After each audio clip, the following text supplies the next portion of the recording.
I think that was. Hold, I hold, think that was a pretty. hold on. Where's my thing?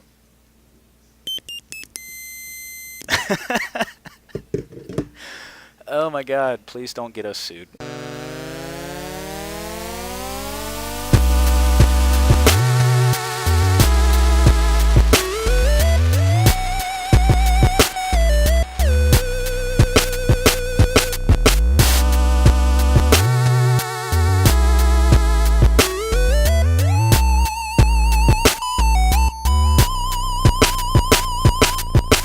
Hey everybody, it's Tuesday, September the 13th, 2017, and this is the Fourth and Wrong podcast because I wouldn't call it the Slash Played podcast because I wouldn't fuck it up that many times. Are you I'll sure? be your host. Shut up. I'll be your host, RJ. Joining me is Keith. Say hi, Keith. Hi, Keith. And I don't know why I keep saying, like, joining me is Keith as if I'm not always here. As if you're not, like, the co-host I'm a or leech. something. You can't get rid of me. Well, honestly, I think I'm a leech on your actual information, and you just get to laugh at all the dumb shit I say, and then be like, yeah, now produce this afterwards. Hey, well, at least we got the roles established, you know. I'm the play-by-play guy, you're the color commentator. That's how this works. Yeah, we know, as The Rock would say, know our roles. Absolutely. Okay, so, we have taken a little bit of time off, mainly because of events that end in Fest and start with Mag, of various varieties. I went to two of them in back-to-back weekends, and then thought that Tuesday was Wednesday all day, and thought Friday was Saturday all day. So that was fun coming back. Yeah, I could imagine. Yeah, because the first one you went to was on the West Coast, right? Correct. Santa Clara, California. I sent you a picture specifically because literally out of the window of my hotel room was the stadium the 49ers playing. And that was a fun realization where I was like, this is dumb as hell. What the fuck is any of this? My favorite part of Levi Stadium is that on the side of it, it has two signs that says faithful then, faithful now. And I just looked at it and was like, yeah, you know, until it comes to your starting quarterback, totally. You got all over it, you guys. Yeah. Good job, guys. Yep, nailed it. 10 out of 10. So yeah, that was that one, and then we were both at Mag Labs where the sound was just perfect. Absolutely. No, it was gorgeous. Yeah. It was amazing. Definitely no issues there, but that's an entirely different thing that nobody cares about probably on this podcast, and hopefully will be ancient history by the time anybody actually hears this, or hopefully they hear it sooner. Please God, somebody listen to this. Yeah. Can you can we just please have an audience, please? People say that they like us. They're fucking liars. Well, there's a difference between like, hey, we like you, and hey, we want to listen to the dumb mouth noises you make. Yeah. A friend of mine at work was pretty excited about it. Oh, really? He just got bummed out because we weren't on iTunes. Listen, we'll figure that out. Also, we need to have something that's like... Well, for iTunes, we don't need to have something that's semi-consistent. For YouTube, we would. Yeah. Well, because the YouTube algorithm would just completely shit us out if we didn't upload, like, minute content. Not even daily. We'd have to do, 4 videos a day to stay relevant. Apparently, so long as you stay consistent and you're over, like, 10 minutes now, they're pretty into it, but yeah. Yeah, it's all about, like, minutes watched, and can you continually turn that audience every day and stuff. Right, and when we do, like, one after the first or second preseason game and then take a month off, it's not real good for our numbers. But No, it's not. But getting onto iTunes... It's great for our content, because now we actually have stuff to talk about. Now we have shit to talk about. And getting onto iTunes, from what I've heard, is not super difficult, so we'll investigate that. And also, I can very easily pump out an MP3 version of this, so that'd be good. That'd be good. So, yeah, where do we want to start? I have my thing basically broken down segment-wise as, like, us talking about our teams, us talking about divisional stuff, and then the league in general. Do you want to start, or should I? I think we should start with, the right foot forward. So let's talk about you and actually winning a football game. Hey, we won a football game against the worst team in the league. Yeah, how do you feel about that? Like the second worst team in the league. According to if you look at it that way, sure. Maybe like the fifth worst team. Yeah, according to statistics, you're better than the Patriots. The Buffalo Bills currently in Week 1 own the AFC East. And we don't play another divisional game, so we won a divisional game. Miami didn't play. They also wouldn't have played a divisional opponent. So we own it for at least 2 weeks, even if we lose one. That's how tiebreakers work. Yes? Look, man, anyways, I don't know. The Jets are bad, and they should feel bad. The Jets are definitely bad, and they should definitely feel bad. We do have that established. The Jets are probably at this point undeniably one of the worst teams in the NFL. Yeah, well, it's funny because my whole thing going into the season was like, okay, who even is on the Jets at this point? And then I saw the statistic for our team going into the first game, and the Bills have 13 returning starters, which is, not bad. You're always going to get a little bit of turnover. Sometimes you lose some superstars. Sometimes you trade them away for draft picks and shitty cornerbacks who get injured in the first game. Other times, on the flip side of that, we have 30 new players on our 53-man roster. Like 30 players new to the Bills? Yeah, like 30. Like more than half the team. Well, that would be the flip side of only having like 13 returning players. 13 returning starters. Now, 13 starters. So you have about 10. We got about 10 other guys. Yeah. Who didn't get thrown completely under the bus. Well, that's good. So that was weird to see. But yeah, our front seven looks good. Our offensive line looks bad. Our running backs are not deep because one Mike Gillislee is overscoring 3 touchdowns a game for the Patriots, but we'll get to that later because it's on my list of notes, and I know you sat him. How's your fantasy team feeling? I know where you live. And that's all I have to say about that until we get to it. Yep. So, it's sort of like our wide receiver core got worse, our safeties got better, so it's like a lot of neutral floating. Right. So what I've got on my list is Bills win, beat a bad team. We beat a bad team. You did beat a bad team. They got 38 yards on the ground for the entire game. I think I could get 38 yards in a game. I've seen 38 yards before. It's not great. That's not great. Especially over 60 minutes of football. One of their receivers or one of their running backs had like 8 yards on the game with a long reception of 9 yards, which means that they turned around and lost a yard on the only other pass they caught. Yeah, who did they start at quarterback for that game? Mix something. Oh, McCown. Yeah, that's right. Yeah, that one. Marty McFly. Marty McCown. Marty McCown. Yeah. So the thing that basically happened was they kept trying to run the ball against us, and then it kept not working because apparently Matt Forte needs to fucking hang it up because being a running back is no longer his. Wait for it. Forte. There it is. Yeah. Because they got 38 yards, and that's not good. But it was a lot of our just linebackers just cleaning shit up. Sure. They would get a couple yards, and then where is it? He's somewhere on my list here. Hodges. Mm-hmm. I'm sorry, not Hodges. Humber. Ramon Humber, who was one of the new 30. I wish we just had 2 more people so I could make a new 32 joke every single week.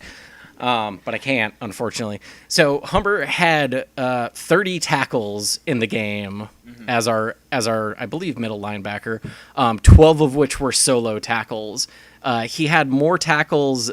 He had twice as many tackles as the next person on the team. So. Right. He was just mopping up left and right anytime they tried to run it on us. And honestly, going into the late second quarter, they realized like, oh, McCown can kind of throw, and he's got this guy named Jermaine Kearse who, like, you know, made this incredible catch in a Super Bowl not too long ago. Right. So, you know, again, they started picking apart our corners, but we're starting like a rookie, and again, a former 6th round draft pick who we traded for, rip Sammy Watkins, but we'll talk about him later. And those are our starting two. Like, Kevon Seymour is still not getting started, and I don't fucking know why. Yeah, I don't really have an answer for that. I am the, you know, leading authority, at least as far as this show is concerned, on Josh McCown. You know, considering he played, you know, 3 seasons in Cleveland.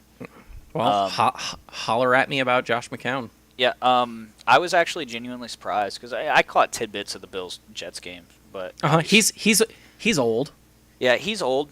He's fragile, but the dude has an arm, and he's not afraid to stretch the field. I was actually really surprised how docile the Jets were being initially when they were approaching that game, especially, like, you know, as you mentioned, the Bills have a suspect secondary at this point. Do you know what his record as a starter is? 1 and terrible. 17. Yeah, no, it's bad. But you got also bad. You also got to understand a lot of that was played with a really bad Cleveland team. Sure. You know, like, part of that record was last season when he played for the 1-15 Browns and started, you know, a good chunk of those games because RG3 is also fragile and useless. That doesn't help. Nope, doesn't help. And then he got injured, so that's cool. A lot of that record was while playing for a pretty terrible Cleveland team. So I think for what it's worth, this is also the same quarterback that had to force. He pretty much got in a shootout with Peyton Manning 2 years ago and had to force Peyton Manning to overtime to have to do Peyton magic. The dude's got an arm and he can put up yards. He's not afraid to stretch the field. He's just fragile and, you know, not very consistent. Peyton Manning, surprisingly, will come up much later in our podcast, but we'll get to that when we get to that because we're gonna have to talk.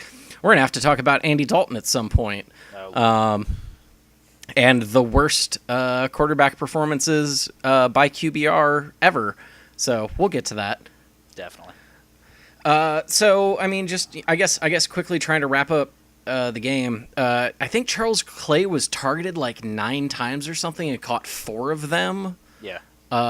Because he's terrible. Yeah. He was also the guy whose hands it went off to get the interception in the end zone on our opening drive.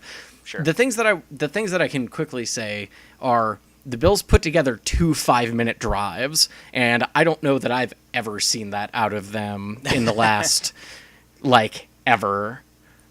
They were able to get down the field relatively quickly when they needed to. Yeah, it was either, and that's the funny thing is, even now it wasn't like dink and dunk plays. It was nothing and then chunk yards, and yet they were able to do it consistently enough. Sure. So Charles Clay was bad. Nick O'Leary, who I still think is underrated, had 1 catch for 22 yards. I'm just going to run down my list real quick. LaShawn McCoy had 110 yards on the ground. Thank God. 22 carries. You know, he was averaging 5 yards a carry. Didn't get a touchdown, but Mike Tolbert did. He was 42 yards on 12 carries, averaging 3.5 and a touchdown. If we're staying in the rushing department, Tyrod Taylor had 38 yards on 8 rushes for 4.8. Like, right. Our rushing game is still strong. It makes sense why we were number 1 in the league last year. Although, again, TD Mike is on a different team. Right. LaShawn also had 49 yards receiving. I don't have his, catch thing. And the wide receivers, while limited, were effective. Like, Jordan Matthews had 2 catches for 61 yards, one of which was like 40-something. Yeah. Zay Jones had 1 catch for 21 yards. Yeah. So, the limited performance, but there was definite chunk yardage when they actually got their hands on the ball. The wide receivers had like 3 or 4 catches between the entire receiving core. Sure. Andre Holmes had 1 catch for 1 yard, but it was a TD. Charles Clay, pulled his hands out of his ass to get a TD later on. other than that, Micah Hyde and Jordan Poyer, those guys are pretty good at safety. They both got an interception. What's up, Jordan Poyer? I see you getting the first interception and the first sack for the Bills on the season. Yeah, I'm still kind of a little bit upset about the Jordan Poyer thing. But, it is what it is. That's football. Especially because we seem to be, quote-unquote, struggling at safety. Jordan Poyer was at least consistent. But, he's already performed better for you than he did for us. So at least you got that going for you. Might be a little bit of coordinator, might be a little bit of scheme, might be a little bit of the fact that dude can jump real high and he was playing Josh McCown. Yeah, I think Jordan Poyer would have thrived in Greg Williams' defense. But, that's another conversation.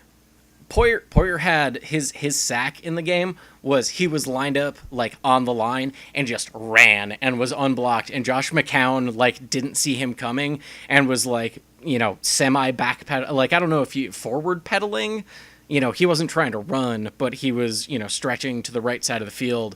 Sure. While Poyer was coming off the left, and he just ran at him, like went for the strip, didn't get it, but just like totally unblocked, speed sack, and I was like, yeah, okay, I see you. Yeah. But then we talked about Humber, so I think that's basically all I've got from this. Like the Bills beat a bad team. We have to go to Carolina tomorrow, or not tomorrow, this upcoming week. Yeah, that'll be a little bit more of a test for the Bills to see if it's legit. Obviously, you got to get the passing game more involved against Carolina. I still have it up in the air at this point because, again, our head coach was their defensive coordinator for the last 6 years. Yeah. And our new GM was in their front office at various positions for the last 19. It's going to be a big old family reunion. So, again, it's one of those things where it's like, oh, yeah, like Carolina's generally a good team. They weren't as good last year as they were the year before when they went 15-1, but they're generally speaking a good team. Yeah. So we'll see how that goes, but I think it's still going to be our next big competition that really shows where we flesh out. Yeah, and it'll also be your next big game in the AFC specifically to get a little more grasp on what that could potentially look like later down season. Totally.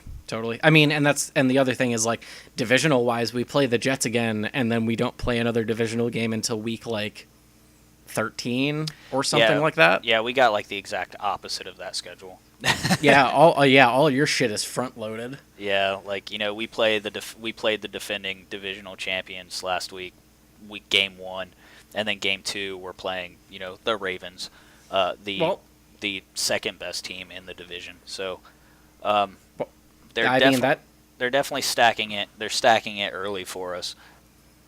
And I was going to say that's as good as any for a transition to, hey, let's talk about the Browns game. Sure. Because I watched the highlights for it, and honestly, I like, you guys don't look that bad. Cleveland was playing football. Holy shit. Seems like a couple of things didn't go your way, but that was about it. So you have a very Buffalo story from the last couple of years, as opposed to just being flat out like. Yeah, no, obviously that early block punt for the touchdown, it kind of set a precedent that, Cleveland had to overcome throughout the rest of the game. We also took advantage of the fact that, Le'Veon Bell was completely, inefficient in that offense. Le'Veon Bell had 10 carries for 32 yards. Literally half of those yards were on a single run, though. He had a chunk yard run for like 15 yards. So the other 9 carries, 9 carries across 15 yards. So besides that one chunk yardage, he was averaging like 1.5 yards a carry or some shit like that. Containing those good numbers. Yeah, right. Containing Le'Veon Bell was obviously part of the game plan. It's kind of important. And I didn't ever doubt that we could do that because we do have a relatively consistent front seven. What ended up happening was exactly what I thought was going to happen, was Big Ben, Ben Roethlisberger and Antonio Brown kind of clicking. We're suspect in secondary. Our best cornerback over the past 5 years, now plays for Pittsburgh. I'm not saying Joe Hayden would have saved that game for us, but you know, he's obviously lost a step over the past 2 years. I don't think, like I said, I don't think he would have saved the game, but we just don't have any consistency at corner. And once Antonio Brown started clicking, it's really hard to contain him. He is the best wide receiver in the league. Not saying that he would win the game, but it definitely didn't help that he was on the other side. It definitely did not help he was on the other side. I mean, he has experience covering AB. Every single time we play Pittsburgh, he floats with Antonio Brown across the formation. Just at least get something consistent on him. Over the past 2 years, that hasn't really worked out because Joe Hayden's kind of lost a step, in my opinion. But once that passing game started clicking, just to throw some numbers out for you, Pittsburgh only had 6 receivers touch the ball. 6 receivers. Only 5 of them successfully caught the ball. Of 5 receivers, they had 263 yards receiving. Antonio Brown had 182 of those yards. Jesus shit. On the converse side, Cleveland had 222 yards receiving. Not a bad number. They had only 2 yards worse than the Bills. Right, yeah, 2 yards worse than the Bills. They had 9 receivers targeted, 8 of which touched the ball. So there was a substantial, or 8 of which had a successful catch. There was a substantial shift in who was obviously getting the touches between the 2 receiving corps. Because Cleveland numbers are relatively equally spread. Corey Coleman had 5 receptions for 53 yards. Seth DeValve had 4 for 42. Isaiah Crowell had 2 for 30. Ricardo Lewis had 2 for 30. Duke Johnson had 2 for 20. David Njoku had 2 for 20. When you start looking at, the box score on the Pittsburgh side, it was like Eli Rogers had 2 for 11. Martavius Bryant had 2 for 14. Le'Veon Bell had 3 for 15. Jesse James had 4 for 41. And then Antonio Brown had 11 for 182. So listen, some people like PB&J sandwiches, and they like them evenly spread with, some creamy peanut butter, and other people like it extra chunky with like half a bushel of grapes on the other side. So, Yeah, they definitely got extra chunky on the Pittsburgh side of the ball. We contained the run game. We maintained Le'Veon Bell's explosiveness. But, once Ben Roethlisberger and Antonio Brown start clicking, especially in like a Swiss cheese secondary, they're gonna burn you up. They're gonna burn you alive. Fortunately, not to add any fuel to the fire. Fortunately, Antonio Brown didn't get any of Ben Roethlisberger's receiving touchdowns. So he only just got all of the yards. It was actually their tight end that got the 2 receiving touchdowns. Big target, hard to contain, especially in short field. So, that shit's going to happen. But as far as the performance goes, I wasn't upset about it. I feel like, when I was watching the game, I was watching Cleveland play football. I was watching Cleveland, especially after a shitty start, the block punt for a touchdown. I was watching Cleveland make Pittsburgh play football. Yep. Which is something that hasn't happened in almost like 2 or 3 years. And to the point for which, Ben Roethlisberger actually said in an interview either yesterday or today, he said, Cleveland's going to surprise people this year. And this is the most winningest quarterback against Cleveland that has ever existed, saying that Cleveland is going to upset somebody this year. I don't think he's wrong. Like, I watched your game, and outside of that blocked punt for a touchdown, it seemed like, again, I only saw the highlights. I didn't watch the entire thing front to back, but it seemed like you guys were pretty much in it. And the thing that I heard from both your game and my game was just like mental toughness, ability to finish, because you guys, that drove down the field late and then got a successful 2-point conversion to bring it within 3. Yeah. Yeah, if it wasn't for a big reception from Antonio Brown, we could have easily gotten that ball back, and then make another attempt to at least get downfield and tie it up. The other big thing that killed us was there was a big open field drop by Kenny Britt, like literally open field in front of him, like rack yardage potential, and he just straight up hit him right in the hands, bad spot, right in the hands, to the point where Hugh Jackson, head coach, has actively stated, we are going to rethink things at wide receiver for this coming week. Kenny Britt was supposed to be our replacement for losing Terrell Pryor. Big body receiver, gets open in the end zone, and he's been underwhelming in preseason.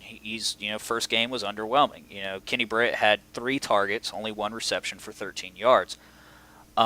But Corey Coleman, his half a foot shorter companion, 6 targets, 5 receptions for 53 yards. Whenever Corey Coleman was open and targeted, he caught the ball and he got downfield. And we could not say the same about the rest of our receiver core. That could be subject to change. I wouldn't be surprised if something happens with that Kenny Britt situation. The only thing that really steers it away from me is the fact Kenny Britt's kind of eating up a pretty expensive contract right now. Mm-hmm. We obviously paid him, wide receiver 1 money, but our wide receiver 2 is outplaying him in almost every aspect of the game. And that's something that's going to be addressed. The other thing that's going to be addressed is the fact that we were never able to get the running game going, which was something we were actually marginally successful for last season. I mean, Isaiah Crowell had the longest single-play rushing yardage in the entire season. When he finds a hole and he gets his leg under him, he's good, but that Pittsburgh Steelers front 7 is really hard to penetrate, and it always has been. So we'll see how that's addressed later. Other takeaways from that game is I was fucking impressed with how DeShone Kizer carried himself, because we knew Pittsburgh's game plan before coming into this game. They knew, because they said it openly. The only way to derail a rookie quarterback is to hit him a lot. So we knew that they were going to come after DeShone Kizer and really see how he performs under pressure. Yep. Sacked 7 times. So, sorry. This doesn't play well over audio, but I'm just kind of over here nodding a lot. Yeah, he got sacked 7 times. Yeah, and still threw for 222 yards and a touchdown. He had 66% completion. The 1 interception he threw was a tip drill interception. Yep. It was a misread on the linebacker. It got tipped up in the air. Anybody could have came down with it. But of course it was T.J. Watt. Yeah, and of course it was T.J. Watt. Like, it was just a good read. T.J. Watt was just like, oh, that's mine. Tipped it up in the air, grabbed it, and took off. Do you know the stat on T.J. Watt? The impressive stat for a first-year rookie? 2 or 3 sacks. Two sacks and an interception in his first game, yep. And he's the 3rd person to ever do that. Yep, 2 sacks, an interception, and like 7 or 8 tackles. Like, the dude was all over the fucking field. He's definitely the heir to his brother's throne at this point. But DeShone Kizer, he got up, he dusted himself off, led late game drives to bring it close. Cleveland competed, and that was the kind of front to back, full game competition that Cleveland's been lacking. Yep. And I think all of that goes back to, what we discussed previously, it's a culture shift. Now it feels like Cleveland never feels like they're out of the game. Yeah, and I feel like that's definitely what both of our teams are going through right now is the, hey, new coach, like new actual changes, like fuck all this nonsense you were doing before. Yeah, and I feel like a lot of people in, that environment have really bought into it. The best thing that can happen to a football team, especially one that's been rebuilding as long as Cleveland has, is to buy into the mentality. And people are buying into it. And that's important from a fan basis and from a player basis. You never need to go through a game feeling like you're ever out of the football game. And DeShone Kizer and other playmakers really put themselves in a position to where it could have easily been won. We're talking about a difference of 3 points. Right. Yep. 3 points with the defending AFC North champions. And you're talking about 7 of those came off of 7 of those came from a blocked punt. Something that is so rare in professional football. In the first 3 minutes of the game. If that never had happened, who knows what could have happened, but I'm not going to sit here and talk about what ifs because it happened. But, you can't help but look back and just be like, dude, we could have easily won that football game. Yep. Oh, trust me, the number of times I've said that with the Bills where we've been within like 3 or 4 or 5 points and it's like, well, we could have had them here and there and that other place and it just never came together.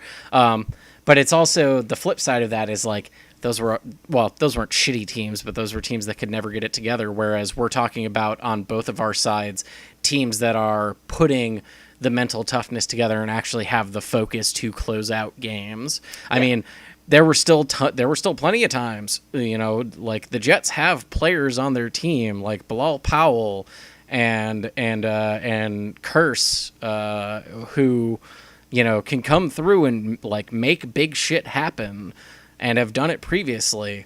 But it's the mentality of closing things out. And even if the Browns didn't win something, they showed that they are able to stick with it and put that effort all the way into, the final buzzer. Yeah, that was undeniable, just the sheer fact that they were able to bring it, because, there was a relatively large, I wouldn't say large, there was a substantial deficit, towards, into that fourth quarter. And the Browns, they were just like, no, we have the opportunity to win this football game, so we're going to at least go out and give it the best we got. I feel like, obviously there's some things to critique, like, Deshaun Kaiser holds onto the ball a little longer than he should. He's a rookie quarterback. We're playing it out, but he has given us the first a semblance of what could possibly be a quote-unquote franchise QB that we have gotten in a very long time. Obviously Cleveland went money in on Johnny Manziel. I've said since preseason, Deshaun Kaiser looks to me what Johnny Manziel should have looked like. He has arm talent to where he can make every throw in the NFL that you need him to make. He has legs under him to where he can extend plays with his legs. He can stretch the field when he needs to. The only thing that they need to work on is, his ability to make accurate throws and holding on to the ball as long as he does. Like getting sacked 7 times, only part of that is your offensive line, especially considering the fact that on paper Cleveland has one of the best offensive lines in the AFC. That protection will not last nearly as long as it would when you played in Notre Dame. I understand you're comfortable with your offensive line and you trust them, but at a certain point that's going to break down. But he can get his legs under him and extend the play, but you still can't hold on to the ball. And when you do put the ball downfield, you got to make an accurate throw. I was going to ask, like, with a lot of rookie quarterbacks or people who are new to a system or just new to the game in general, you see that delay. Like, I know classically, EJ Manuel was one of those people who would either like stare down a wide receiver way too long or something like that. Like, do you see that out of Kaiser, or is it just like the timing's not quite there? I think most of it is timing. Because if you watch him, when you're watching him play, you'll see him look off that first receiver and start going through his reads. Most of the times when he was holding onto the ball too long, it was while he was going through his progression. I think a lot of it is, the receiver, it's poor timing with the receivers, and it's also our receivers' inability to get open. Like the only person that was able to really, create space and stuff like that the entire time was, Corey Coleman. But Corey Coleman has a certain, skill set that a lot of people don't have, and that's the fact that he runs a 4.3. Mm-hmm. Dude's fast, and he can stretch the field really quickly. Most of the time, other completions were mostly just schemed that way, where you see a mismatch, you audible towards that mismatch in some way, shape, or form, and then you make the completion. The issue I see more of is not the fact that he's staring down receivers and stuff like that, because you would see other issues. If a quarterback was staring down a receiver too long, you would see more deflections, you would see more tips, you would see stuff like that. Although it was present, I don't think it's really the root of the problem. I think more of the root of the problem is getting that comfort and getting that comfort in the pocket and having the awareness to understand when the pocket's starting to break down and you need to move, and also establishing that timing and that chemistry with your receivers to know, if my receiver is in this position, I know he can make that catch. I just need to put the ball to where only he can get to it. Totally. Which is something he always struggled with, even when he played for Notre Dame. As it was his accuracy, especially when the ball starts to get downfield a little bit. The dude has a cannon. Like, he can throw a fastball. Where that fastball is going, we're still kind of up in the air about. Well, and so are the receivers to Absolutely. make the easiest pun I can possible. Yeah. All right. If we're done talking about our games, are we? Yeah, that's pretty much it. All right. Let's kick it up one notch to the divisional level. Ooh. The Bills are the top of the AFC East. Shut up. I have that in parentheses. By default. No, by winning a game against a divisional opponent. So shut up. By winning the game against the worst divisional opponent. Shut up. So I'll skip around my list. Well, I'll stick with the Jets for right now. The Jets, where do we see them over the course of the season? Because I think they might win 2 games via the eye test. Yeah, I would say based off of Week 1 projections, I would see them at least winning 3. Yeah, I'm gonna. It's not gonna be a good year for the Jets. I would say them winning more than. I would give them the 3.5 and still take the under on that. Yeah, I would definitely just take the under on that. The Jets have an interesting issue, which is they have no football players on their football team.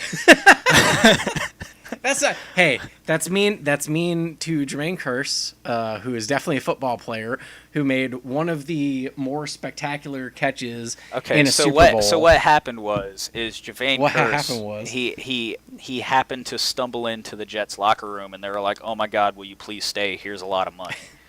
And Matt Forte used to be a football player. Matt Forte hasn't been a football player, and Matt Forte was a wrecking ball his last 2 years.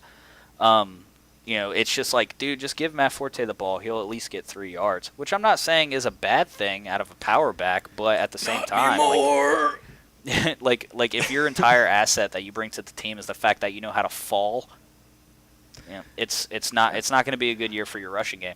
Well, especially hey, when you have no consistency at quarterback to keep the defense honest. Hey man, I watched Marshawn Lynch fall a yard forward on a 4th and 1, and we'll talk about him also later, but sometimes falling forward is all you need in your career. To be fair, he didn't so much fall forward as get pulled on his shoulder pad and then basically do like a full somersault in midair over the dude to get that extra yard. There's nothing wrong with that. But, that's beast mode, and we'll get to him later. Absolutely. All right. So Bills at the top. Jets suck. The Patriots lost. Yeah, the Patriots lost a football game. Go fucking figure. The Patriots lost a home opener after winning a Super Bowl, which is something never happens. Literally never happened. Literally never happens. So I've got 2 questions for you because I have my opinions on them. But yes, my basic one is: does Tom Brady look old? Or is it missing Julian Edelman? Or is it a combination of the two? I mean, I know it's a combination of the two, but what's your input on that? My input on that is I wholeheartedly believe that it is way too early to tell. Or third option that I just thought of that's not on my list. Is it the Madden curse? I was going to bring it up. When you put yourself on the cover of Madden and it's called the GOAT edition, and then you come out in opening week and your QBR is 35, that's bad. I take issue with that. Because there's an argument to be made either way that yes, Brady did look a little old. I don't think it was so much that. I think it was so much of the fact he didn't have any fucking help.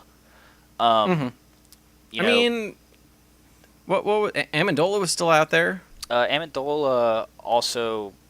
And hold on. Before we go any further, he definitely had help. Again, Mike Gillislee scored 3 fucking touchdowns for that team. I mean help from his wide receivers. Now, yes, fucking the rushing game was fine.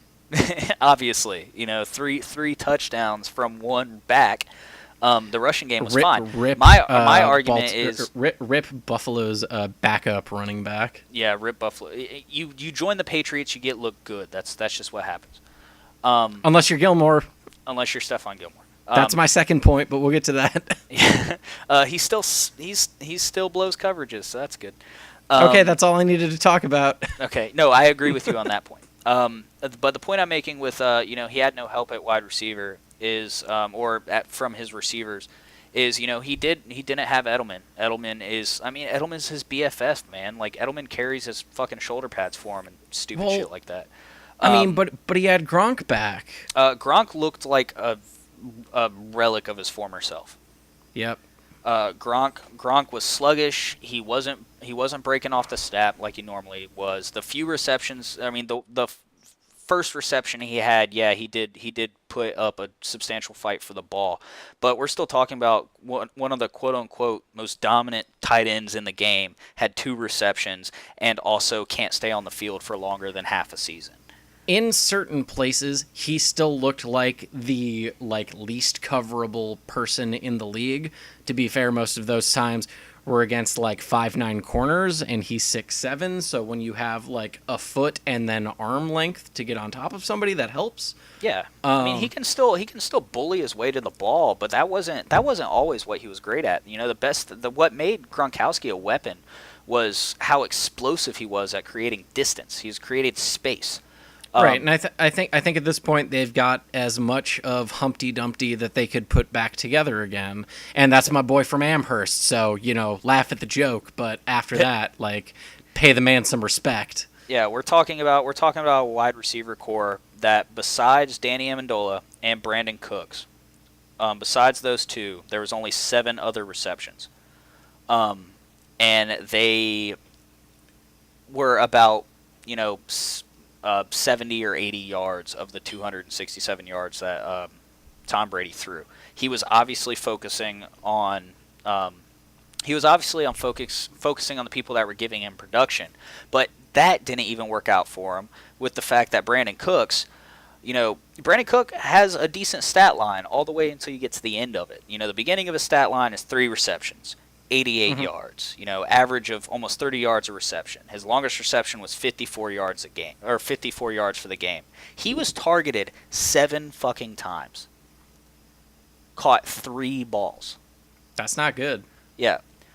Gronkowski was targeted 6 times. Caught 2 balls. What were Chris Hogan's numbers? Because speaking of former Bills, Chris Hogan targeted 5 times. Caught 1 pass. Mm-hmm. Danny Amendola targeted 7 times, 6 receptions. He was the only person out there catching balls for Tom Brady. But, okay, so here's the question is, can Brady only throw crossing routes these days? Yes, Tom Brady is a murderer. I've been saying this shit for a year. So what we're saying is Tom Brady looks old. I think Tom Brady, although I feel like, just the presence of Tom Brady kind of puts defenses, a little uneasy. But the moment, Kansas City realized that Tom Brady's literally only looking at 2 receivers and only one of them's catching the ball, 3 if you count Gronk, you only have 1 receiver producing. One only got the yardage he got because of a big chunk play, and the other one, either dropped the ball or, it was not a catchable ball 4 out of the 6 times it was thrown his way. You start to paint a pretty ugly picture, especially considering on the flip side, Alex Smith, who everybody still says is not the franchise answer for the Kansas City Chiefs. Fuck, they traded us a first-round pick next year to trade up to get Mahomes. Yeah, so everybody's talking that Alex Smith is pretty much a placeholder until Mahomes is ready. He had a QBR of 90, threw for almost ridiculous. Yeah, threw for 360 something yards, and his completion percentage was in the 70s. And 4 touchdowns. Yeah, and 4 The dude lit it up. He only had 1 receiver. He only had 1 receiver that had 50% or under receptions to targets. I think he had a borderline perfect quarterback. It was literally a borderline perfect rating. His total rating was a 148. A perfect is 150 something. Yeah. So 158. he only had 1 receiver that had 50% or less receptions to targets. People were catching the ball for him. They were making plays. Tyreek Hill had a 75-yard reception. Kareem Hunt, who we need to talk about, had a 78-yard reception. Like he's on my list a little bit further down. Yeah, I mean the dudes were blowing it up, man. There was help, total, total receivers that got a hand on the ball. The Chiefs only had two receivers more, or two players more that got a hand on the ball, but they were catching the balls, they were making space, they were creating plays, and that's something that I don't think Tom Brady was afforded. Yep. Versus Alex Smith. Although we can make the argument that Tom Brady looked old, but there's a lot more evidence pointing in the fact that Tom Brady just does not have help on the field. Yep. And I mean, okay, we're deep diving now, so let's talk about Hunt, even though I was planning on talking about him a little bit later. That kid can kind of do everything. Like, yeah, what a fucking animal, right? did you? There's a video out there of like his fantasy points over the course of the game, and like his first carry is like, oh, he fumbled the ball, negative and then a million.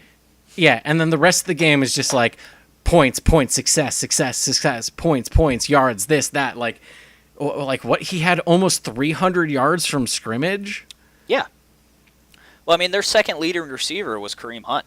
He had 5 targets for 5 receptions for 98 yards, two receiving touchdowns and a rushing touchdown. Like on top of what was 140, 180 rushing yards. He had 148 rushing yards. That's retarded. The number from 148 rushing yards on 17 carries. That means he was averaging over almost 9 yards a carry. Yeah.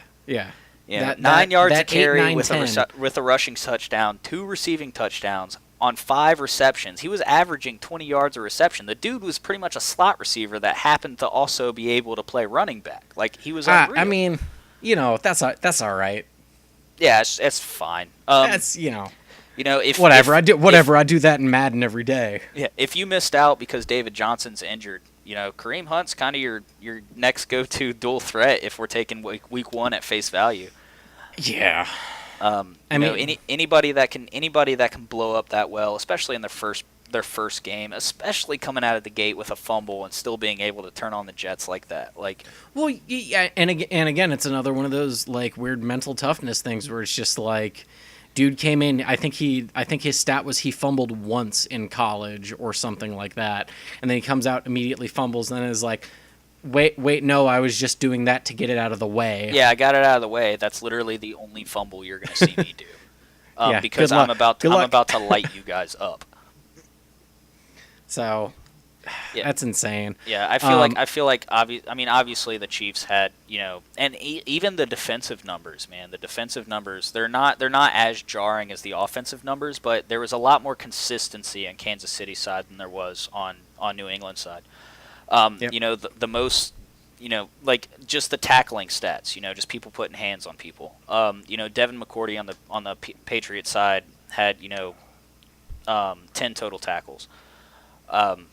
Ron Parker on Kansas City side had 11 total. They were only one off when it comes to solo numbers. McCourty had 9, Parker had 10. The next person down for both teams is about a difference of 4 or 5 tackles.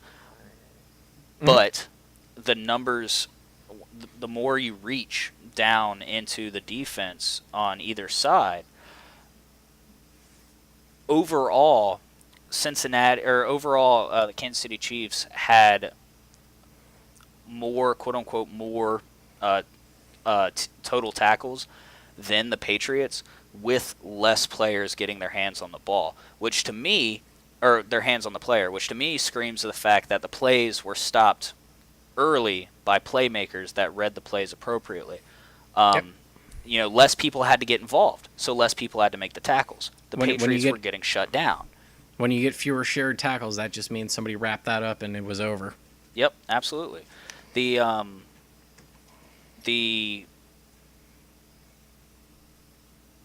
special teams game, also, painted a, relatively pretty picture, with the fact that New England was only afforded a singular attempt at a punt return, which means the Chiefs were protecting the ball. New England punted to the Chiefs 4 fucking times, which means almost every single time the Chiefs touched the ball, they were scoring. Yep. Well, yeah, it's scores or turnovers. And and the other thing that jumps out at me is with that whole game was the consistency with the offenses. You're talking about that spread. The other thing that jumps out at me is just the disparity of the numbers. There's not a significant drop off between offensive production between the Chiefs and the Patriots. When you're looking at the numbers, you have on the Patriots side, you have Danny Amendola with 100 yards, Brandon Cooks with 88 yards, and then the next person down is 30 yards, next person down is 30 yards, and then the next person down is 8, and then the next person down is 8. On the Chiefs side, you have Tyreek Hill, which had 100 and something yards. Kareem Hunt, phenomenal cosmic power, itty bitty drop off, except more than itty bitty. You have a pretty significant drop off on the Chiefs side too, with Chris Conley, Travis Kelce, and Albert Winston. But it's 40 yards, 40 yards, 40 yards. Oh, whatever. Kelce was running the option. Yeah, Kelce's performance for me was a tad underwhelming, but I felt like he was utilized effectively because he distracted the Patriots secondary because they know he's such a big time vertical threat. They pretty much locked Kelce down, and it let Tyreek Hill and Kareem Hunt just have their fucking way. The Chiefs understood very early on in that game that literally the only two people that are making plays for the Patriots right now is Danny Amendola and Mike Gillislee. So Gillislee. You're going to want to whatever. Nope. You said Gillislee. Yeah, that's what I said. It's like a ghillie suit, but with an isly. But with a lee on the end of it. With an isly on the end. You're gonna want to remember that because you have him on your fantasy team, and you're gonna want to fucking actually use him because Tom Brady is old. Yeah.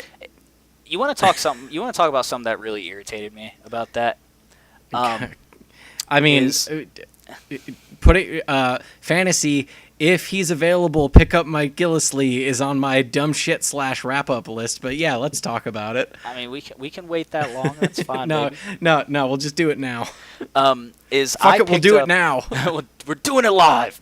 I picked up Mike Gillislee with the understanding that that the Patriots had lost their big time, red zone running back with LeGarrette Blount. Yeah, LeGarrette Blount. Mm-hmm. So I was just like, man, they're totally going to pick him up to, do the whole LeGarrette Blount thing, the guy that led the league in touchdowns. So my dumbass completely forgets that was the reason why I drafted him, and I was like, no, Shady and DeMarco Murray would be able to handle it. And then, I don't know what the fuck happened to DeMarco Murray. Shady showed up. That's good. But I left 22 points on one player alone sitting on the bench because I forgot why I drafted him. Yeah, again, earlier when I was nodding my head, I've been over here just shaking my head. Yeah, I was pretty upset about that. So just remember, Tom Brady's old. Tom Brady is old. Okay, so just to move on and get out of my half of the division because we still have to talk about your half of the divisional stuff because I have notes for that, and then we have to get into bigger league stuff and then wrap this thing up at some point, which is probably another 45 minutes away. Like, I'm not trying to rush towards the end of this or anything, but we can talk about this for hours. Yeah, I feel like we've, if we want to talk about Thursday night stuff, we need to make enough money so that we can just sit around and talk about football all day. That'd be wonderful. It'd be real great. So like and subscribe. Make sure you hit up that Facebook. There was no Keith laugh there. I thought there was going to be a Keith laugh there, and now remember like and subscribe.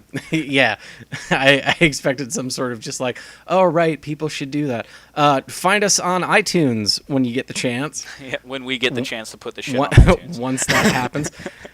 But we've got one part of the AFC East to talk about left before we jump into the NFC North, which is. The Miami game was delayed. I don't understand why they couldn't have played on a neutral ground and still give those teams a bye. Okay, well, you've literally covered everything that I had for my sub notes, which is probably reasonable because I sent you my notes before we started doing this. Yeah, I didn't read them. Okay, well, shut up then. But yeah, like so Buffalo Flying and off the cuff, man. Buffalo and New York. I think it was Buffalo and the Jets. Yes. Sorry, Buffalo and New Jersey. Yes. Last year had a game that was supposed to be played in Buffalo, but there was so much snow. Even with the volunteers shoveling out the stadium, I remember this as a thing. they couldn't play it there. So the game got relocated to Detroit, to a neutral place. So shout out Detroit. Thanks for letting us win there twice in the same year. Appreciate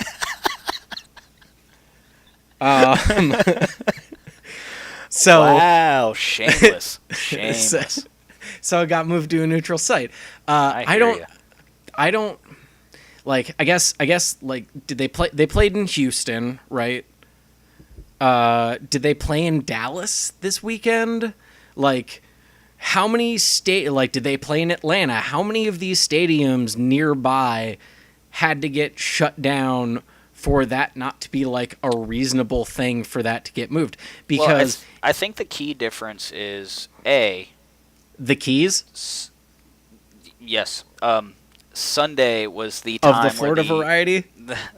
Shut up. Sunday was the time when the game was to be actively played, and that was also the time where they were going to be actively fucked by a hurricane. Sure. Yes, other teams played when other storms and whatnot. I want to see how the rushing game develops with 3.5 feet of water. Probably poorly. I think the entire game would just be poor. It's like, oh, there goes Jarvis Landry down the sideline, running his 12, 16, 40-yard dash. Yeah. Eventually someone will catch him. Fuck Jarvis Landry. When they remember how to swim, I guess. Are you still on that? It's not going to stop. But do we have to rehash it every time we talk about Miami? Only because he was the only Miami wide receiver I could think of. Well, fair. Yes, fair. I know Jay Cutler's on that team, and I hate Jay Ajayi because he fucked me in fantasy last year. Listen, So he ran good. for over 200 yards on us twice last year. I don't want to talk about him either. Good. Although we're going to talk about him later. So. Oh, okay. I think not moving the game to a neutral site is to the detriment of both teams involved, because now they don't get a bye week, and that's kind of shitty. Exactly. That's the insane thing is A, you couldn't move this to somewhere else, and B, now you're literally costing both of these teams their bye week, and that's extra fucked. Right, and I think it's only because both these teams happen to share a bye week. If they did not share a bye week, I would not be surprised if the game just got moved. But the NFL saw an easy solution. As somebody who's obviously not a Miami fan, but is also not a Buccaneers fan, though, Warren Sapp's pretty cool. As someone who has seen their team get their games moved to a neutral site, it's like, why was this so complicated? Really, we're going to do this? Because there's a difference when it's baseball and a game gets rained out and gets delayed because they play 162 games, but it takes them 19 and a half months to actually play an entire season. So they've got days off where they can make it up. Sure. And also, it's not a super physically taxing sport as someone who used to play baseball for 8 years. Turning around and being like, oh, yeah, well, you just don't play week 1, and then, week 12, when you were hoping for some time off and maybe to see your family, I guess it'll be relocated, back to one of their stadiums so they'll at least be in state. Yeah. But beyond that, it's hey, weren't a lot of these, concussion protocol and, aren't a lot of major sports seeing how rest is important? And you're just you don't play 16 straight weeks, and good luck if you make it to the playoffs unless you get a home field advantage so that you can take the first week off. If you slip in as a wild card, have fun playing straight through to the Super Bowl, assuming you make it. Good luck. Fuck off. Yeah, and especially with such a dramatic shift to the safety of the players that we've seen over the past couple of years. A point that's relatively related but also kind of unrelated is the fact that the Canadian Football League is completely discontinuing full contact practice. We are at a time in football where a professional football team is expected to perform professional football without actually practicing how to play football, and you are taking away a bye week. Yeah. It doesn't make any sense to me, and I don't understand how this is a solution. It goes back to my classic plan that I'll just run over real quick that I think I ran past you at one point, which is you extend the football season so that there are 20 games in the regular season, but every 4 weeks there's a bye week for everyone. Yeah. So you get more. It's like you cut out the preseason. Everything counts. You play for 20 weeks.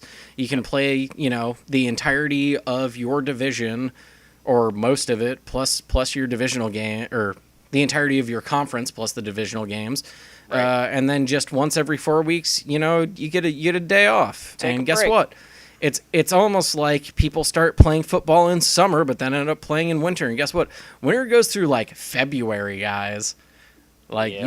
you could easily who would be upset with like a Super Bowl where it's like, okay, you battled through the winter seasons. It's March now and we're holding it on a neutral site so that it's kind of like, nice to play in because you won all this shit. Well, that's why a lot of Super Bowls tend to be gravitating towards like indoor stadiums here recently.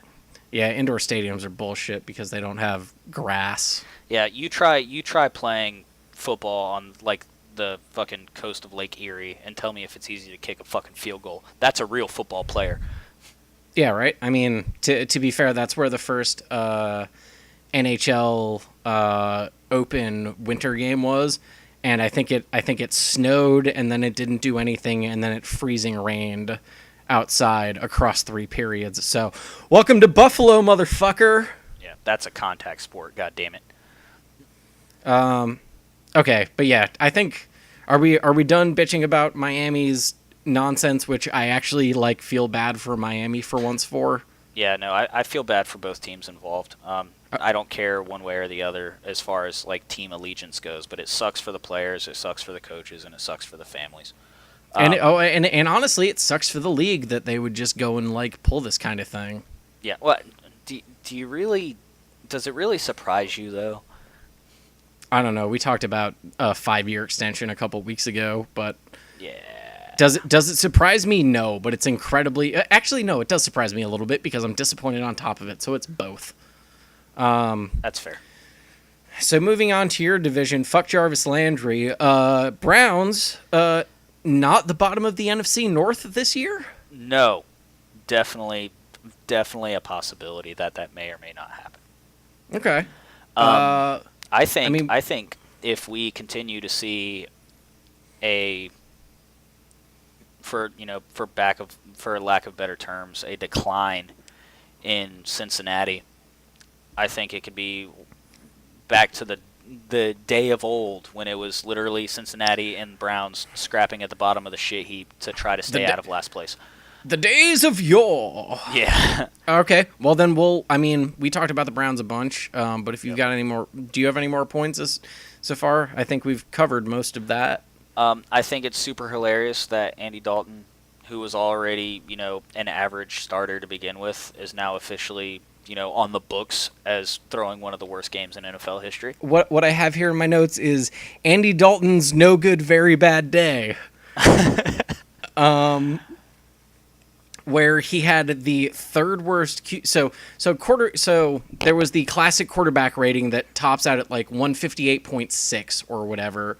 Yeah. And then there's the new quarterback rating that takes into context how far they are from the line, how easy the pass would be, how far the pass is, whether or not the receiver dropped it, a bunch more advanced statistics to get a much more rounded number. Sure. So he had the third worst of those ever. That's awesome. So, as a Browns fan, I'm slightly aroused. So that's bad. No, so it's pretty terrible. Well, no, okay, it's bad for him. It's great for you. Again, wonderful for me, but you're not gonna see me crying about it. Yeah, no. I mean, if Brady or even Tannehill, because he's an actual threat, props. In all fairness, though, that game was kind of terrible on quarterback side to begin with. Right, and I was going to get to that. Yeah. But props to Ryan Tannehill. He's not a shitty quarterback. He just plays for a team that I hate. Yeah. He's also currently dead, and they don't have Ryan Tannehill right now. So. Oh well. Yeah, Jay whatever. Cutler, bro. Jay Cutler. Right. Bills are going to win the AFC East. Anyways, so 4 interceptions on the game, and I just beat the shit out of my desk. Most of them tip drills. How much do we blame that on Dalton, and how much is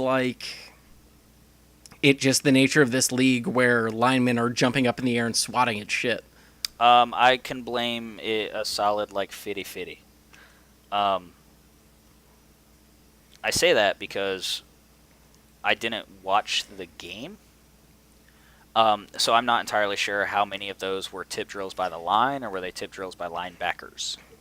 Right. I mean, I watched the highlights, and one of them was a clean pick, but I think it was the 4th interception, but I think everything else was... I think 2 of them were...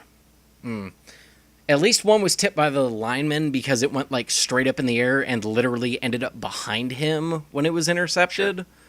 Sure. And the other 2, I can't actually remember, but they were either linebackers, corner safeties, or something. They were a defensive player. Okay. I can confidently say, with confidence, that if the tip was caused by a linebacker or higher as far as level goes, second or third level defensive player, that is still falls partially on the the arms of the quarterback. Part of your responsibility is to when you drop back and you're scanning the coverage. Guess what? The linebackers and the safeties are part of your coverage too. It's not just who's matched up to my receivers.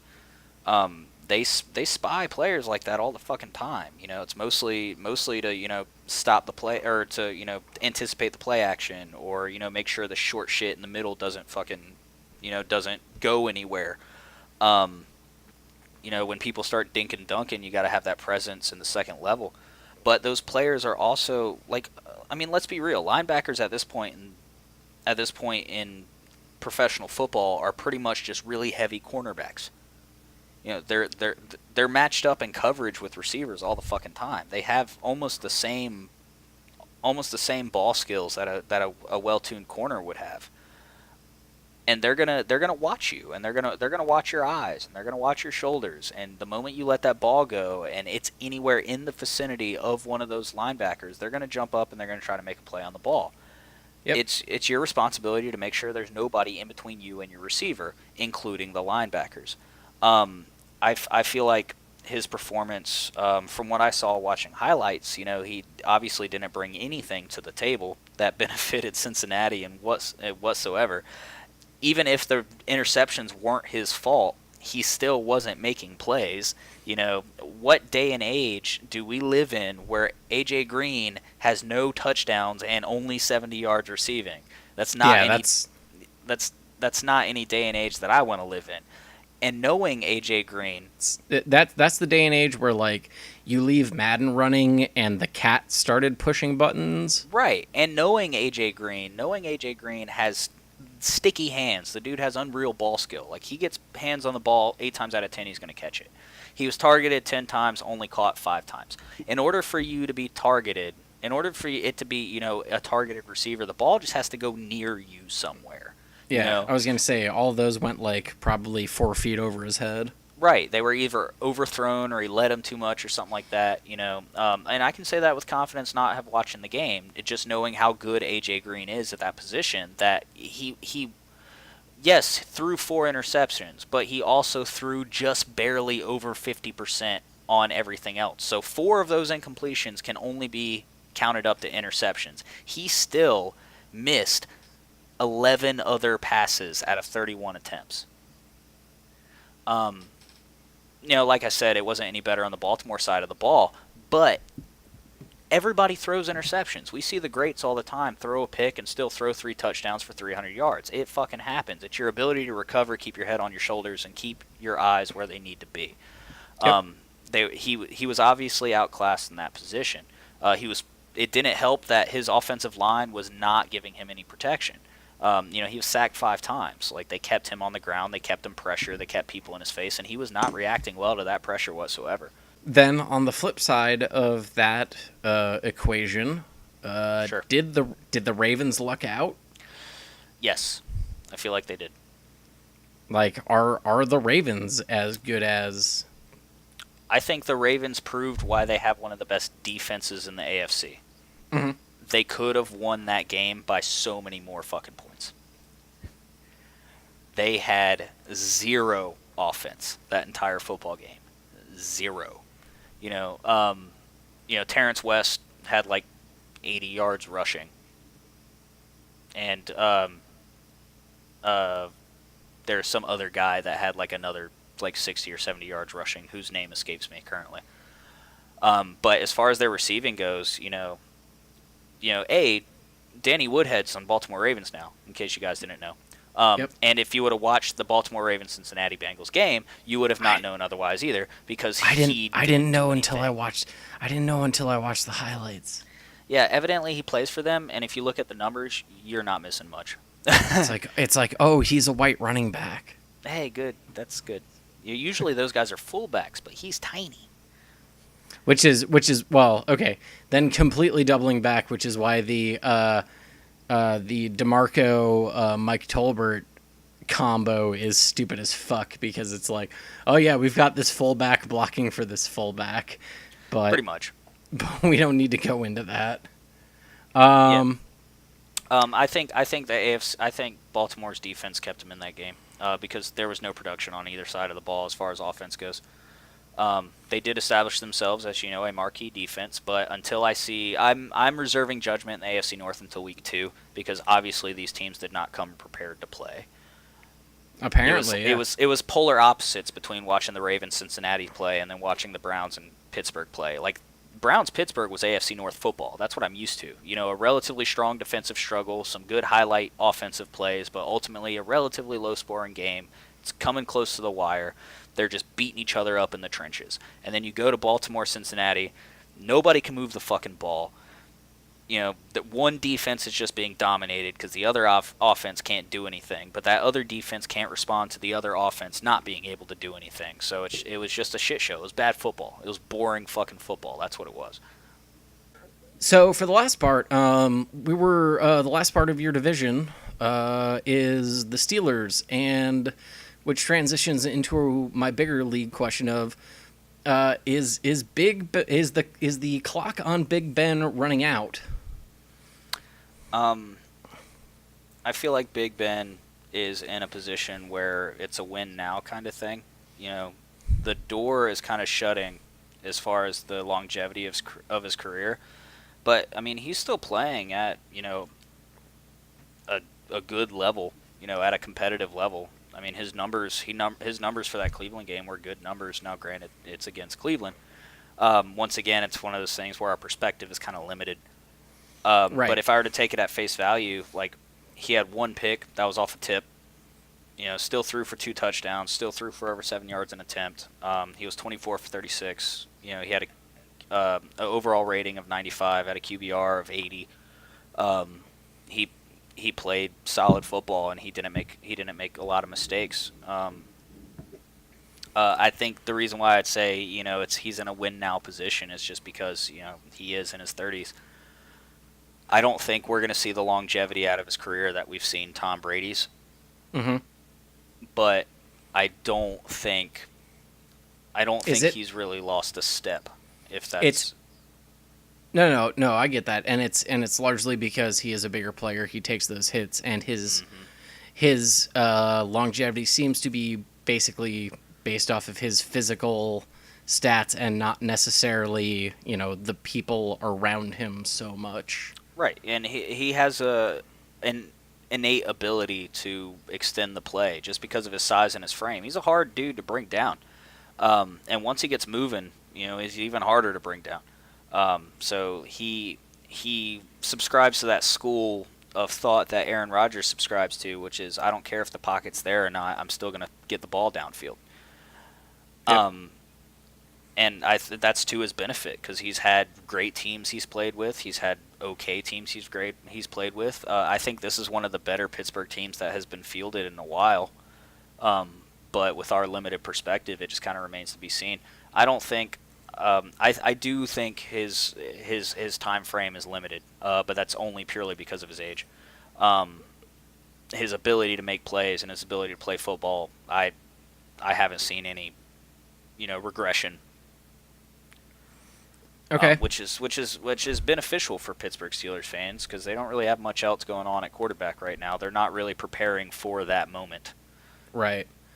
Transitioning out of divisional stuff and into the league in general, I brought up Big Ben because do you think we're moving out of our current era of dominant quarterbacks? Like Tom Brady's getting old, Peyton Manning retired, Tony Romo is in a booth, like Drew Brees is getting up there. Are we seeing the decline of our current QB era? That's a toughie. I would say no. Only because there's a lot of quarterbacks that play for certain teams that don't get a lot of publicity. Right. Because they're not marquee. They're not, winning playoff games and winning Super Bowls and stuff like that. I'm seeing more of the torch being passed to, a middle generation that's still kicking it,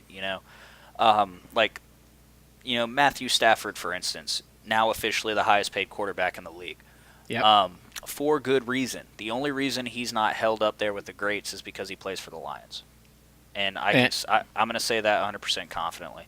It also hurts that he doesn't have, that Megatron guy. Right. It doesn't help that he, doesn't have his, one of the best receivers to play the game, who I also think retired prematurely. Well, he wants to remember having kids, so that's kind of important. I can agree with that. But if you look at his performance, he was like 30 for 40 for almost 300 yards and 4 touchdowns. Yep. And then you look at, other gunslingers in the league like Matt Ryan. He's still out there doing Matt Ryan stuff. He loves to stretch the ball. He's always been in the top figures as far as, yards per, yards in the season and all that fun stuff. He doesn't get a lot of that, elite talk because he, hasn't won a Super Bowl. The ability Right. for them to put away the last Super Bowl they were in, escape them. And then you have anomalies that are floating around in the league, like, Carson Wentz, who has been consistent, who also, threw for over 300 yards and 2 touchdowns, with a relative degree of accuracy. I think the transition is less of we're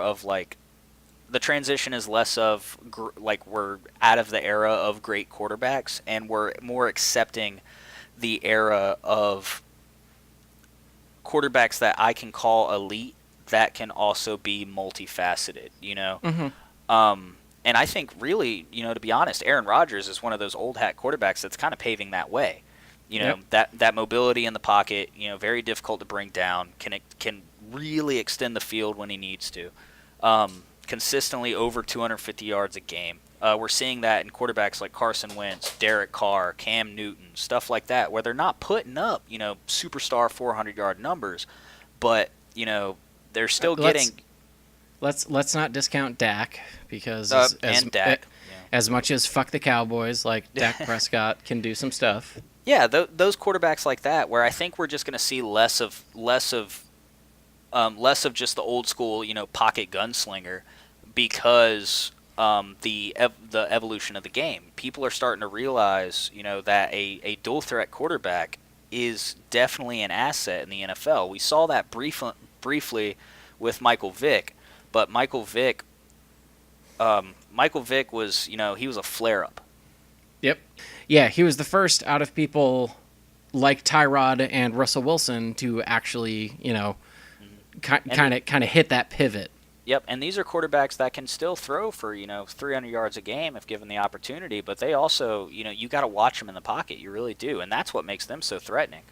Um, I mean, Mike Vick's, one of Mike Vick's problems really was his frame. He never played a complete season in the NFL because he was always hurt, because he was always Yep. getting hit. These quarterbacks have learned how to protect themselves. They also are dual threat quarterbacks that happen to be like 6'4", 200 fucking pounds. These are big dudes. It helps. They can take the abuse a little bit better than little Mike Vick. That's something that has been kind of an anomaly in this conversation when it comes to Russell Wilson, because the dude's only 5'11". But Russell Wilson uses his legs as a resort. It's not part of his game. The dude can Right. still chuck the ball downfield. Yep. I think we're seeing less of a decay, or the less of a decline in the QB era, and more of just a transition. Okay. Especially with the big hyped quarterbacks that we're getting with teams, like Derek Carr, Carson Wentz, what's his dick from Clemson, first round pick for Houston, name escapes me. Deshaun Watson. Yes. Deshaun Watson starting this week. We have Deshaun Kaiser. Jared Goff actually put up really good numbers in that, some would call a fluke of a game for LA. Well, we'll get to LA's wide receivers in just a second. Sure. But that would kind of be my bet on how the transition is going as far as NFL quarterbacks. Okay. But what's really benefiting that, though, is we're starting to see a lot more consistency in ground games where people don't have to rely on the quarterback anymore. Is the league shifting to more of a ground and pound game? I mean, again, we talked earlier about and this is me switching points. We saw Hunt. We have AJ Ajayi. We have Leonard Fournette now in the league. We have Mike Gillislee playing for an old Tom Brady. We have Ezekiel Elliott. We have Marshawn back in the league. Like, Marshawn is probably the number one who's like outside of that, but are we switching back to these young, fast, fit running backs, and is it going to lead to a league that's going to run them back into the ground? Is it going to lead us to a league where the Legion of Boom and that kind of stuff like is less important? And who's ready with their front seven? Well, I can say that there's not many teams that are ready as far as front seven goes for players like Ezekiel Elliott and Marshawn Lynch. You do the best you can with those people. That all depends on whether or not the talent can be sustained.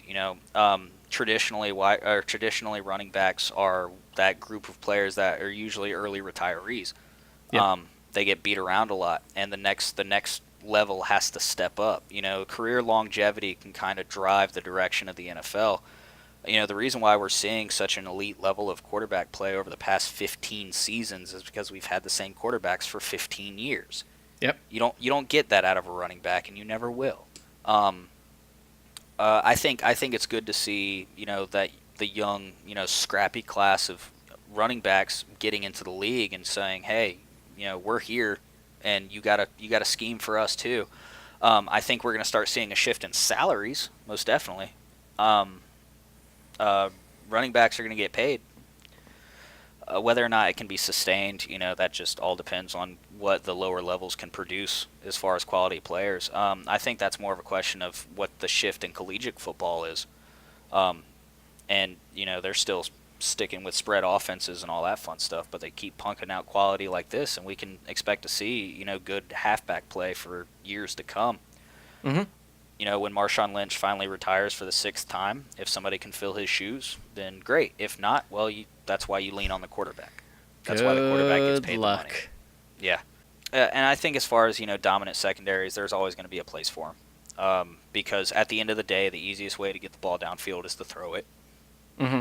If you limit a team to the running game and they can't have any production on offense, well, now they only have one facet to their offense, and they're pretty easy to shut down. I think you're going to start seeing more tandem between passing and rushing offenses. and less so of reliance. It used to be super important to field a great secondary, especially if you were playing someone like Tom Brady or Aaron Rodgers, because yeah, they have decent running backs behind them, but they're going to throw the ball. Now it's a lot easier to keep those teams honest. Yep. And a big part of that is having a shutdown secondary, or at least a couple of shutdown players in your secondary, so they can't rely on the passing game. They have to put the ball on the field.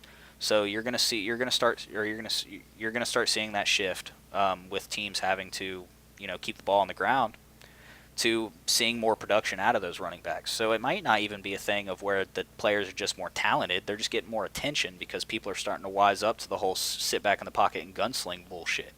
Yep. And the secondary is going to need more thumpers like a Palomalu or an Ed Reed.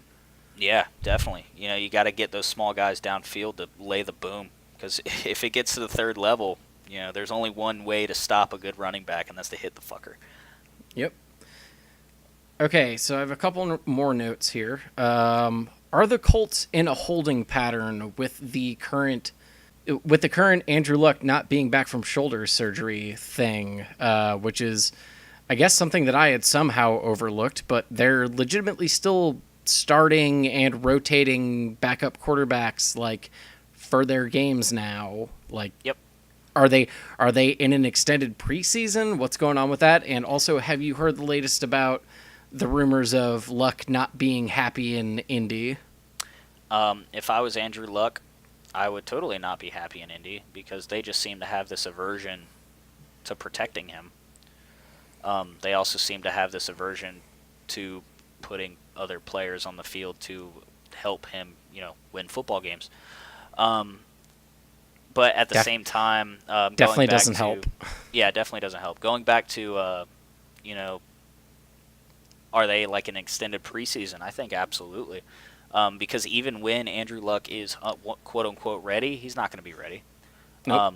He didn't play preseason. He's still not playing in the regular season. He's in rehab right now. Yeah, that may include throwing some balls and doing whatever it is rehab does, but he's not going to be ready to play a regular season football game when he's finally healthy. If it were me, I would just bet my money on the fact that you're going to blow your division, because you are. You're already behind the eight ball. With rotating two quarterbacks in a regular season game, which by the way should never happen. Not if you're confident. Yeah, not if you're confident in what you're doing. And ride the wave, man. See what production you can get out of your backups. As far as the Andrew Luck unhappy situation, it doesn't matter. Nobody's going to trade for him. Well, the bigger problem that I've heard of it is that basically, if they were to get rid of him, he'd be $40 million worth of dead money. Yeah, if they cut him, if they just straight out cut him, that's just dead money that's floating around.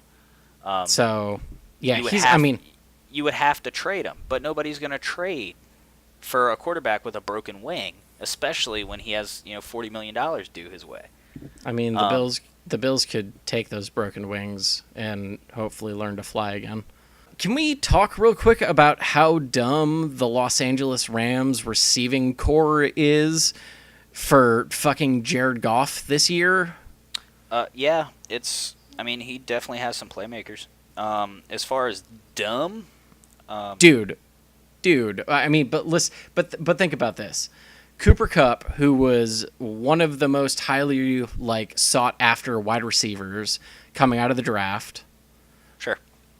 Tavon Austin, who, if nothing else, has proved himself as a returner and a speed demon. And in this last season, both of them from my Buffalo Bills, Sammy Watkins and Robert Woods. I could see how you could be pretty upset with the Sammy Watkins thing, considering he was 5 for 5 for 60 yards. Robert Woods was our leading receiver last year, as far as I know. So, so I think this is less of a question of how dumb LA's receiving core is, and more so how dumb the Bills are for fucking that up. Well, listen. Oh, I Sammy guess Watkins has turf toe. We should cut him. I guess my follow up question is, are they put up 46 points this weekend? I Yes. think two of them, or 14 rather, of those points, two of the touchdowns were off of pick sixes. Yes. Is LA in the Rams and not the Chargers, because those are different teams? Are the LA Rams the next team to be like the Atlanta Falcons, where they just put up 35, 40 points every single game and you just have to outgun them? If I were to take it at face value, yes. But they were Oh, also playing a very anemic Indianapolis Colts. okay, good. Moving on. No. I I think their offense is definitely something to be reckoned with, where it's like they might become the next gun show where you've just got to outshoot them. Look, I until I see Todd Gurley rushing for more than 2 yards per attempt, I'm going to disagree with you 100%. The reason why teams like the Atlanta Falcons are so deadly in their ability to put points on the board is because their backfield. Wait, I'm The sorry. Hold on. Did we find something we disagreed on? yeah, we did. All right, go on. Yeah. Um, you know, the Falcons have probably one of the best running back tandems in the league. Um, Devonta Freeman is so dual threat that once again it's one of those things where it's a wide receiver that can also play in the slot, or a running back that can also play in the slot, or vice versa. Um, that's it's kind of, especially with the lack of production that Todd Gurley had last season, coupled with the amazing amount of production that Devonta Freeman and Tevin Coleman had. I think comparing LA Rams to the Atlanta Falcons at this point is a bit premature. Um, this is the first time we've seen any life out of Jared Goff in his entire NFL career. Matt Ryan is consistently passing over 4,000 yards a year. It's also the Um, first time Jared Goff has had Cooper Kupp, Sammy Watkins, and Robert Woods to throw to. well, Atlanta has, Julio Jones, Mohamed Sanu, Taylor Gabriel, Austin Cooper, also Tevin Coleman and Devonta Freeman. Um, like we're talking about, Atlanta gets, 300 yards of production out of five guys. How Hmm. much does the LA Rams have to spread the ball around to see similar production? How much of their rotation, how much of their rotation needs to be utilized to be able to establish, one aspect of their game, either rushing or passing. And there's so much inconsistency that we've gotten out of their rushing game to where I can't feel confident saying that they're going to be the next, gunslingers in the NFL. That this perception may change, given another week or so, but I haven't seen anything from Jared Goff minus last week. And the production that the receivers did have, although consistent, wasn't anything that's just going to blow me away. These are Hmm. the same numbers, they put up the same numbers receiving that I saw, from 10 other teams this past week. Um, including the Falcons. Nobody was overtly impressive. Their defense fluffed those numbers. Hmm. And that's not something in the history of recent Atlanta Falcons that the Atlanta Falcons had to rely on. That they can just go out there and put points on the board. I think a better example of a team that could be like the next, gunslinging crazy fucking team to hit the NFL is the Kansas City Chiefs. I need them to not be, so that we have a better draft pick. Yeah, well, they're gonna be, especially if they get a bajillion yards out of their, a bajillion yards from scrimmage out of their rookie running back, It, and it would be Alex Smith keeps throwing close to 400 yards a game. So it would be really great if they won this first game and then lost the next, 15. I would really appreciate that. you just want the draft pick. We have their number one. Of course, I want the draft pick. Yeah. Well, unfortunately for you, Kansas City Chiefs are going to win the AFC. They're going to the Super Bowl. Okay. Are we taking bets right now?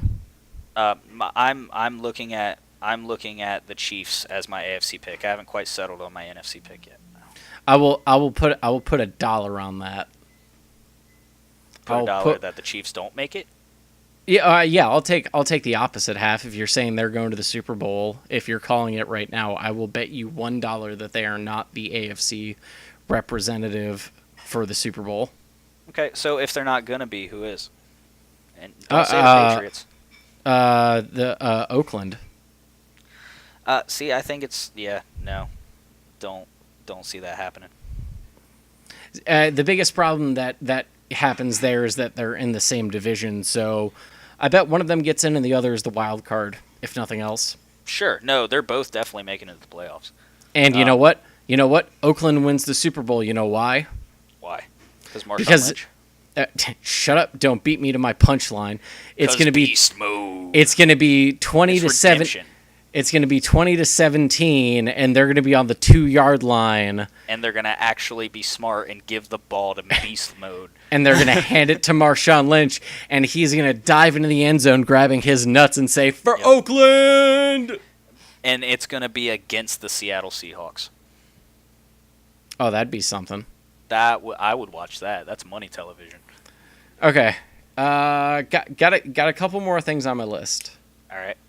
I got a couple more minutes to spare. Okay. Ronald Darby hurt for the Eagles. Are they just fucked now? Kinda. Okay. Moving on. No, go on. Go.